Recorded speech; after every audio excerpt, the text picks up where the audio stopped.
Imagine living in a world where everything seems normal. Then, within just a few years, millions of people disappear.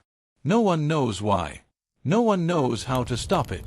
This is the story of the Black Death, one of the deadliest pandemics in human history. But before death arrived in Europe, the warning signs had already begun. In the early 1300s, Europe was growing stronger than ever. Farmers harvested more food using new farming tools. Markets were full of merchants selling goods from distant lands. Cities became larger, and trade connected people across the continent. Europe's population grew from about 25 million to nearly 75 million people. Life seemed full of hope. Then everything changed. The weather became colder. Winters grew longer. Heavy rain flooded the fields. Crops rotted before they could be harvested. Soon, food became scarce. The land that once fed millions could no longer feed its own people. Starvation spread across Europe. Families became desperate. Some survived by eating dogs, frogs, and anything they could find. Stories of cannibalism even began to spread. By the time the famine ended, millions of people were already weak, hungry, and exhausted. Europe didn't know it yet. Something even worse was on its way. Far to the east, in the busy trading city of Kaffa, another disaster was unfolding. The city was surrounded by the army of Yani Beg. Then a mysterious disease began killing his own soldiers. Day after day, more bodies filled the camp.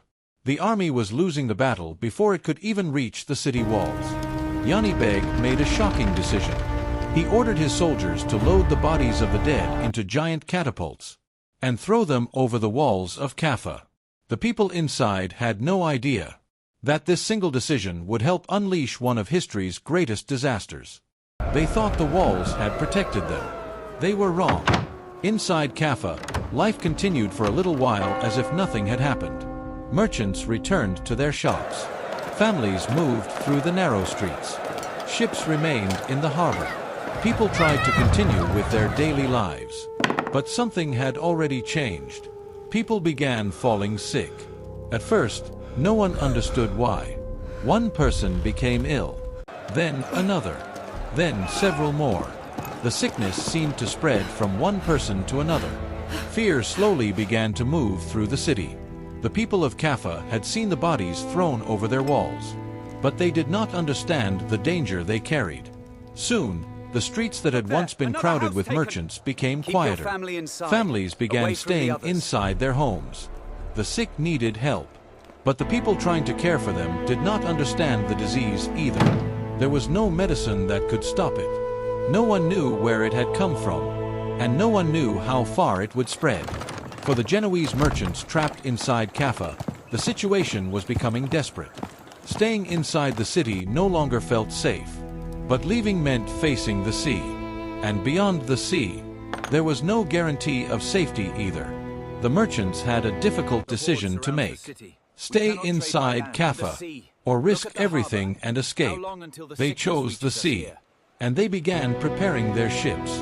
They believed they were escaping from the plague, but they did not know that the plague might already be traveling with them. The harbor of Kaffa became a place of fear and confusion. Genoese merchants gathered their families and belongings. Ships were prepared to leave.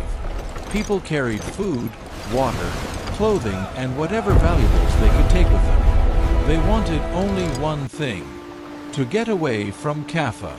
The ships slowly left the harbor. Behind them stood the city walls, the same walls that had protected Kaffa for so long. For the people on those ships, the journey must have felt like a chance to survive. But they were not leaving the danger behind. The disease had already entered the city, and now the ships were carrying people who had been exposed to it. The Black Sea stretched endlessly around them. 4 days, the ships moved across the water. The passengers could not know what was waiting ahead. Some people became sick during the journey. Others may have appeared healthy. But a disease can travel quietly. A person can carry danger without knowing it. And that is what made this disease so frightening. The ships continued westward. They moved toward the great trading routes of the Mediterranean. These routes connected cities, ports, and countries across Europe. Trade had made Europe richer. But now, those same trade routes could carry something deadly. The ships were no longer simply carrying merchants and goods. They were carrying a disease that had already devastated armies and cities. And soon, the first ships would reach the Mediterranean. The Black Death was leaving the shores of the Black Sea. Europe was about to face something it had never experienced before. The ships continued toward the Mediterranean. Their destination was the great network of ports that connected the East and the West. Among the passengers were merchants, sailors, and families. They carried their belongings. They carried food and supplies. And unknowingly, they may also have carried the disease.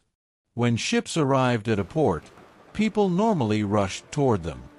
Merchants wanted to buy their goods. Sailors wanted to sell their cargo. Families waited to meet relatives.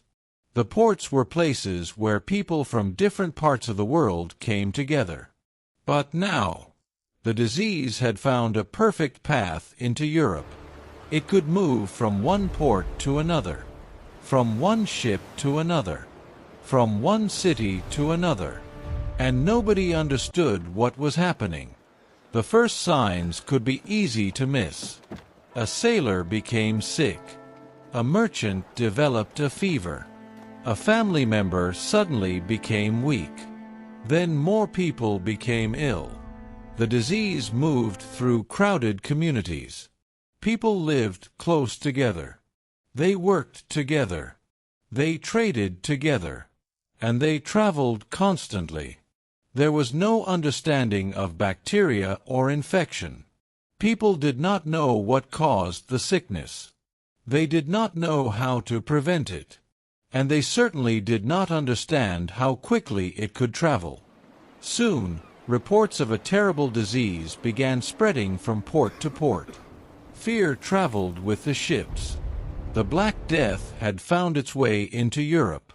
And this time, there would be no city walls strong enough to stop it. At first, people did not understand what they were seeing. A few people became sick, then dozens, then hundreds. The disease seemed to appear suddenly. People developed high fevers. Some suffered painful swellings. Others became extremely weak. And many died within a short time. Rumors spread faster than the disease itself. Some people believed it was a punishment from God. Others blamed foreigners. Some believed the air itself had become poisonous. Nobody knew the truth. And because nobody understood the disease, fear filled the streets. Families began avoiding strangers. Markets became quieter. People stopped traveling whenever they could. Neighbors looked at one another with suspicion. Doors were locked, and windows were kept firmly shut. Even simple acts of kindness began to disappear. Quiet panics grew into overwhelming silence. Every cough felt like a sentence of doom. In some places, the dead could not even be buried properly. There were simply too many of them. The smell of death filled the streets. Entire families disappeared. A house that had been full of people one week could be empty the next. And the worst part was this. Nobody knew when their turn would come. The Black Death did not care whether someone was rich or poor. It did not care whether they lived in a crowded city or a small village. Kings, merchants, farmers, and workers all faced the same terrifying enemy. No prayer seemed loud enough to bring relief. No medicine could reverse what was happening. Europe had survived famine. It had survived wars. Whole towns were reduced to ghost settlements in weeks. Churches fell silent as priests themselves succumbed. Hope was replaced by a grim, daily struggle to survive. But this was different. The enemy could not be seen. It could not be reasoned with. And it was moving from one community to another. The Great Plague had begun. As the plague spread across Europe, normal life began to collapse. Villages lost their farmers. Cities lost their workers. Markets lost their customers. Families lost parents, children, brothers, and sisters. In some communities, there were simply not enough people left to bury the dead. The disease continued moving from place to place. And with every new outbreak, another community was changed forever. But the Black Death was not only a story of death. It changed the way European society worked. When so many workers died, surviving workers became more valuable. Farmers and laborers could demand better wages. Old systems of work began to weaken. Landowners who had once controlled everything were forced to negotiate. The balance between workers and the powerful began to change. The plague also changed people's relationship with religion. Many had prayed for protection. Many had expected their faith to save them. But when churches themselves lost priests and communities continued to die, people began asking difficult questions. Why had this happened? Why had so many innocent people died? And why had nobody been able to stop it? The Black Death left Europe deeply scarred. Millions were dead. Entire communities had disappeared. Centuries-old social structures crumbled almost overnight. The seeds of a modern Europe were quietly planted in the soil of tragedy. But Europe did not remain the same. The old world had been shaken, and from its ruins, a different Europe would slowly emerge. The Black Death had ended the world, but it had also begun to create a new one. A world forged in hardship, yet driven by resilience. Surviving meant adapting to a new reality. The shadow of the plague would remain for generations. Yet humanity carried on, building anew from the ashes of the past. This was not just the end of an era, it was the rebirth of a continent. If you enjoyed this journey into history, hit like, subscribe, and tell us in the comments what surprised you most. Until next time, keep exploring. Welcome to Wondervault.